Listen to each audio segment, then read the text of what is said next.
biz o'zbek oilalarida kelin kelgandan keyin uni boshqaruvchisi ko'payadi. Unga hamma xo'jayinlik qilgisi keladi. Uni erini xo'jayinlik qilishiga qo'yib ham bermaydi. Qaynona ham xo'jayin, qaynota ham xo'jayin, uzatilib ketgan qizlar xo'jayin, o'g'sillar xo'jayinlik qiladimi? Vaholanki bu oilani boshqarish shart emas. Bu oila avvalambor moslashish jarayonini o'tish kerak. Ya'ni o'sha kelin kelgan xonadoniga mehr bilan moslashib olish kerak. Moslashish jarayoni bu kamida 3 oy, bo'lmasam yillar cho'zilishi mumkin. Mana shu paytda hamma bir tomon kelgan kelin go'yoki o'zini yolg'iz begonadek his qiladi. Bu tabiiy hol.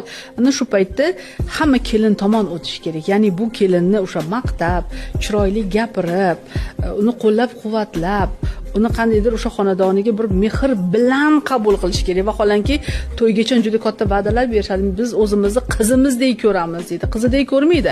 Har bitta qilayotgan ishidan kamchilik topishni boshlaydi. Yuvgan idishini ko'radi, pishirgan ovqatidan kamchilik topadi.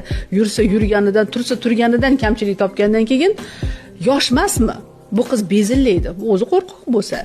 O'zi oila haqidagi stereotiplarimiz, qaynonalar haqidagi stereotiplarimiz juda eski va juda negativ. Masalan, o'zimizdan uzatilayotgan paytimizda onam hali mana shu ishingni bor qaynonangnikida qilsang degan gaplarni gapirardi.